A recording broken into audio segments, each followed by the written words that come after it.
There's a certain kind of video that's been popping up everywhere lately. You've probably seen it. A young parent in a parking lot, hands trembling, explaining that they had to rush their sick child to urgent care alone. Another person filming themselves in the cereal aisle, overwhelmed because groceries and childcare together are suffocating their budget. Someone else spiraling because their landlord won't fix a leak and they have no idea who to turn to next. These moments used to feel isolated. Now they've become a category, a whole genre of people running face first into the weight of real life, one responsibility at a time. Carl Jung warned about dynamics like this long before smartphones existed. He once wrote, "People don't grow by imagining figures of light, but by making the darkness conscious." And what we're seeing online today, these shaky confessions, these late-night breakdowns, is the consequence of a darkness that many people were never taught to face. Modern culture raised an entire generation on messages of empowerment, freedom, and choosing yourself. On the surface, those ideas sound inspiring, but without the backbone of resilience, preparation, and competence, those slogans collapse the moment real life walks through the door with no filters, no safety net, and no one quietly carrying the load behind the scenes. It's not that these individuals are weak, it's that many were never trained for adulthood, only for self-expression, validation, and emotional comfort. You can actually watch the psychological shift happen. A person leaves a stable life because it didn't, quote, feel fulfilling. They walk out of a committed relationship because they didn't, quote, feel happy enough. They take on responsibilities, a home, a child, a new lifestyle, believing the excitement of freedom will outweigh the weight of reality. And for a while, it does. New experiences offer dopamine, novelty, and the illusion of capability. Then the bills stack up. The car breaks down, the child gets sick, the nights get long. The loneliness starts whispering in ways they can't talk about. And suddenly the camera's on, the tears are flowing, and the emotional floor collapses under them. Jung talked about the persona, the mask someone wears to present a certain identity to the world. That mask can look confident, independent, self-sufficient, unstoppable. But when the persona becomes too far removed from the actual skills and maturity underneath, reality eventually cracks it open. The identity they built wasn't independence. It was escape from responsibility. Because someone else used to fix the car. Someone else used to organize the household structure. Someone else handled the logistics, the schedules, the maintenance, the unglamorous duties that aren't Instagrammable but define real adulthood. And when that someone else disappears, by choice, by circumstance, or by the natural consequences of growing older, they finally meet the untrained part of themselves they've avoided for years. That's where the collapse begins. You hear it in those shaky voices. I can't do this alone. This is too much. Why is life so hard? Because adulthood isn't a vibe. It's a skill set. And skill sets develop only through repetition, challenge, and responsibility. Jung said that the childish parts of the psyche don't disappear as we age. They simply hide until life forces them out. And right now, we're seeing those hidden, untested parts take the wheel in an adult world that does not negotiate with emotional impulses. These breakdowns aren't about the specific situations. They're about the moment someone realizes they're facing a version of life they were never prepared for. Not emotionally, not practically, not psychologically. Real life is indifferent. It doesn't slow down because someone was shielded too long. It doesn't soften because someone believes they're special. It doesn't rearrange itself around a person's comfort level. It demands competence. Not affirmations, not confidence, not empowerment slogans. Competence. And when competence wasn't built, when someone was told that struggle itself means something is wrong, even normal challenges can feel like catastrophe. Older generations didn't have easier lives. They simply grew up with early exposure to responsibility. They expected difficulty, so difficulty didn't feel like a violation. It felt like part of the deal. Many people today grew up with a different message. If something goes wrong, someone will help you. Someone will fix it. Someone will step in. This creates a subconscious expectation that problems themselves are unfair. But now, there is no someone. And that absence is where the collapse begins. Not because reality is harsher than before, but because fewer people were prepared for it. One of the clearest signs of this unprepared adulthood is the emotional overwhelm that hits when facing a practical problem that cannot be outsourced. When someone who grew up with high responsibility encounters a problem, they typically shift into problem-solving mode, not because they're inherently stoic, but because they were raised with the belief that no one is coming to rescue them. When someone who grew up insulated from responsibility encounters a problem, they often shift into emotional overload, not because they're incapable, but because their internal narrative tells them the situation shouldn't be happening. Jung would call this a confrontation with the shadow, the untrained part of the psyche that a person avoids until life forces it into the light. He famously said, "One does not become enlightened by imagining figures of light, but by making the darkness conscious." And the darkness here is simple. Adulthood requires resilience. Adulthood requires discipline. Adulthood requires emotional regulation. Adulthood requires accepting responsibility even when it doesn't feel good. These qualities don't magically appear at 25 or 30. They come from years of friction, something many people were protected from until it was too late. And so independence becomes a shock instead of a triumph. It's not that people today lack intelligence or capability. Many are wildly capable. But capability without preparation transforms into panic the moment pressure appears. A person shielded from difficulty interprets struggle as malfunction, not maturity. So when real life finally asks them to perform, they experience it as crisis. Here's the real turning point. The collapse doesn't come from huge tragedies. It doesn't take a natural disaster or a life-altering emergency to break someone who wasn't prepared for adulthood. Most of the emotional spirals we see online start with something incredibly ordinary. A bill arriving early, a kid's cold turning into a long night, a car making a strange sound, a routine task that requires focus they never had to develop. And because these moments feel so overwhelming, it becomes easy to believe that life is unusually hard. But life hasn't changed as much as people think. What has changed is the level of psychological preparation we carry into it. Jung described this perfectly. He said that when someone avoids challenge long enough, their psyche compensates by inflating their self-image. In other words, the less real-world hardship a person faces, the more they assume they're ready for anything. That inflated self-image holds together until reality applies actual pressure. And that's what we're seeing everywhere, not catastrophe, but inflation bursting. Take the person who proudly announced they didn't need stability, structure, or partnership because they wanted freedom and excitement. For a while, the adventure delivers adrenaline. Everything feels possible. But eventually reality steps in. The apartment needs maintenance. The deadlines pile up. The car breaks down. The kids get sick. Financial pressure doesn't care about your morning affirmations. Nothing tragic happened. Nothing unusual. They're simply meeting the responsibilities they once walked away from and discovering they never built the muscles required to carry them. Jung believed that when someone's persona, their performed identity, drifts too far from their actual lived capability, life will eventually force a collision. And that collision releases all the emotional chaos we're seeing now. It's not the size of the task that breaks them. It's the gap between who they thought they were and who they actually are. When the mask shatters, the emotional reaction looks extreme, but the trigger is usually small. Someone raised around responsibility sees a late bill as something to fix. Someone raised away from responsibility sees a late bill as a threat to their entire world.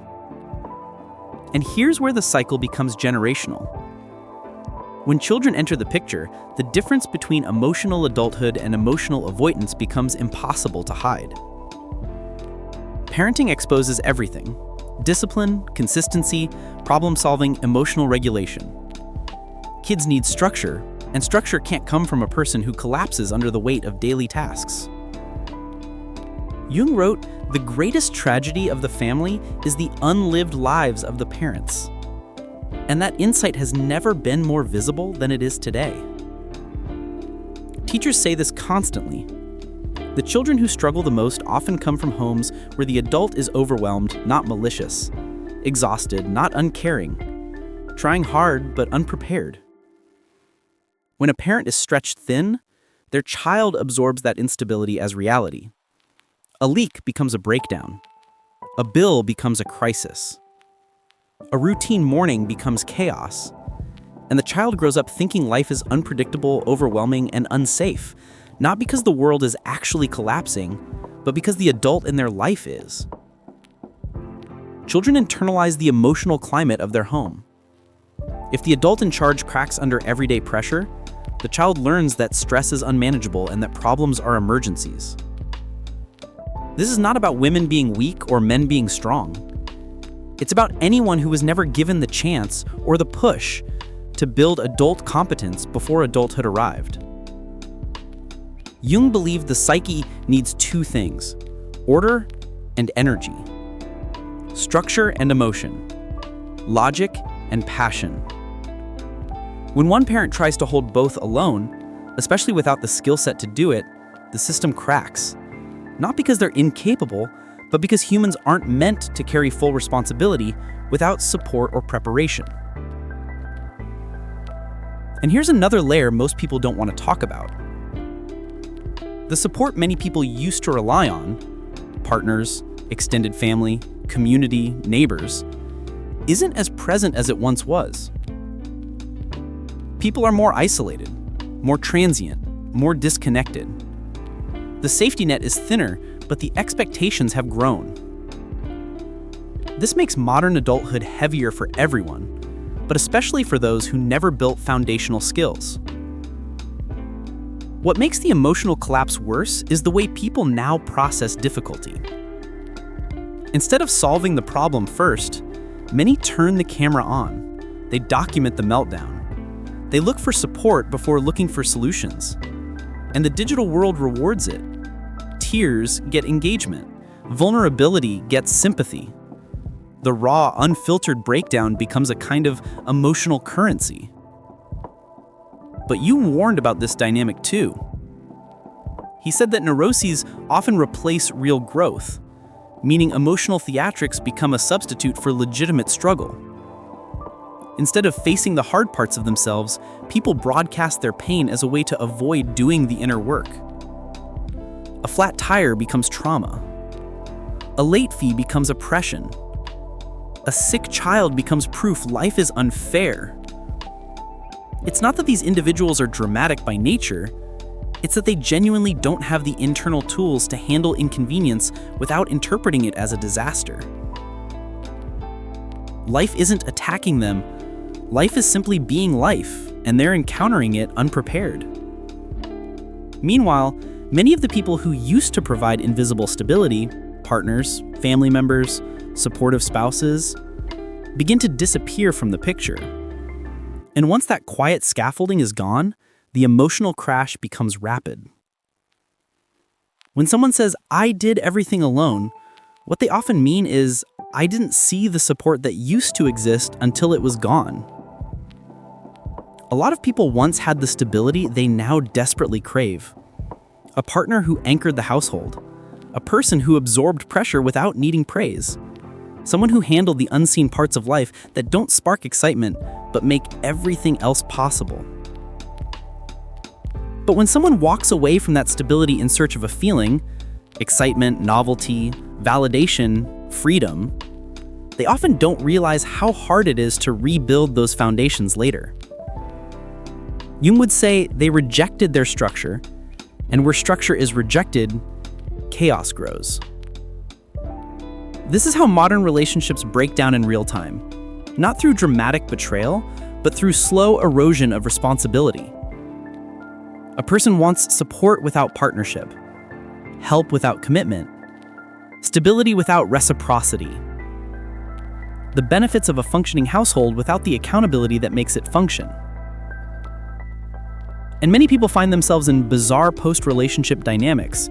An ex-partner who calls whenever something breaks, whenever the kids get sick, whenever money gets tight. Not because they want the relationship back, but because they want the support without the structure. Jung would call this outsourcing the shadow, pushing the unmanageable parts of life onto someone else, while trying to maintain the image of independence. But the psyche has rules. Unowned responsibility always returns, usually heavier, and often at a time when the person is least prepared. But here's the part nobody warns you about.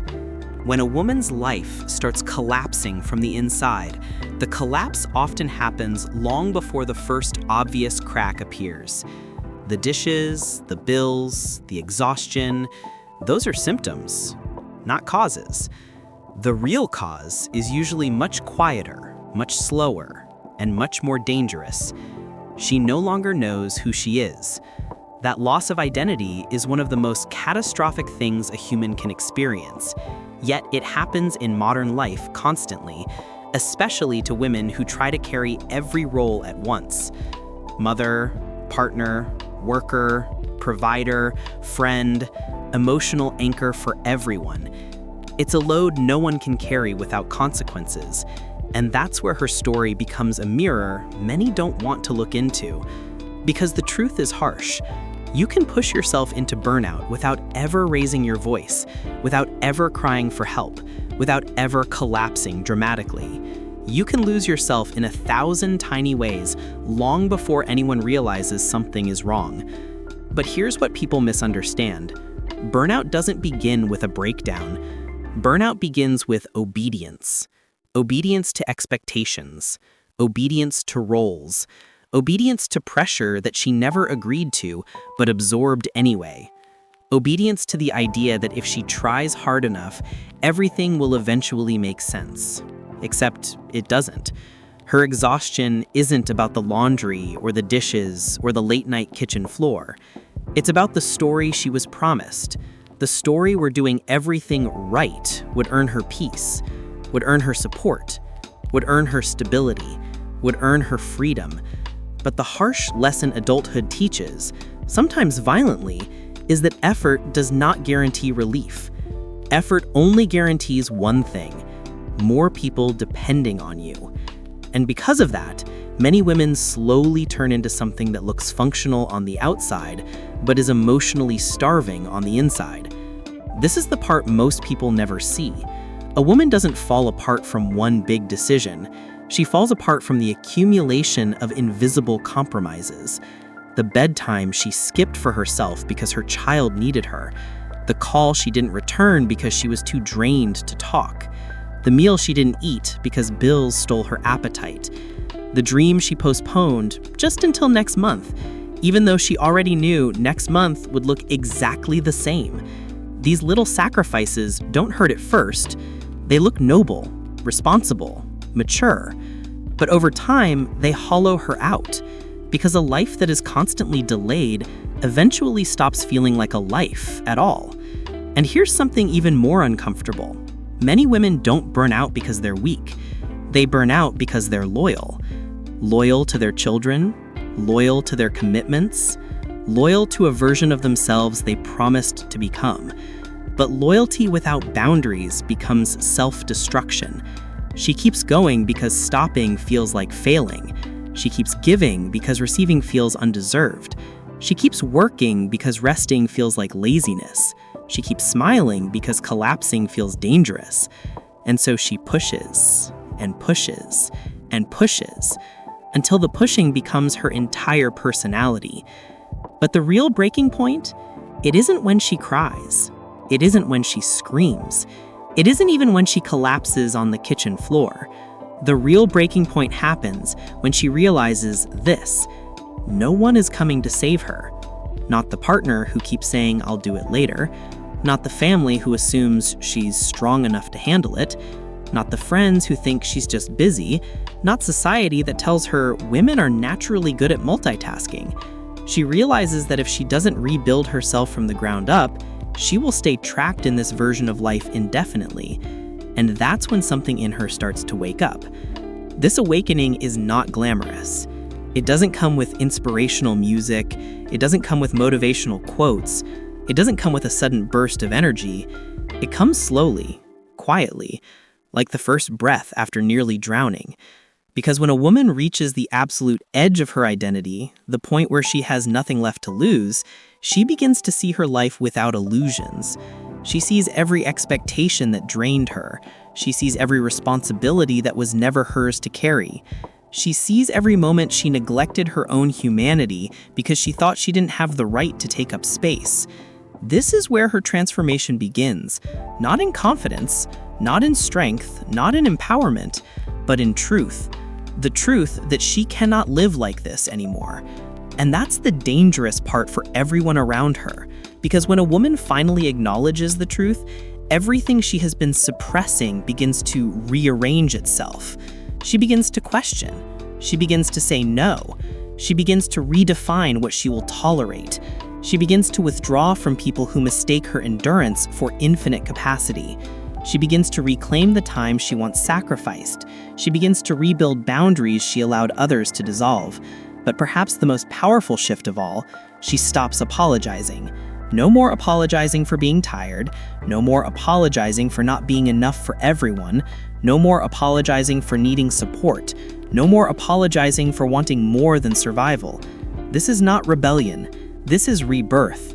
And it terrifies the people who depended on her silence. Because here's the truth no one wants to admit. A woman doesn't become powerful when life is good. She becomes powerful when she finally understands that she can lose everything and still not lose herself. And once she arrives at that awareness, she becomes unstoppable. Not loud, not dramatic, not aggressive, just unstoppable.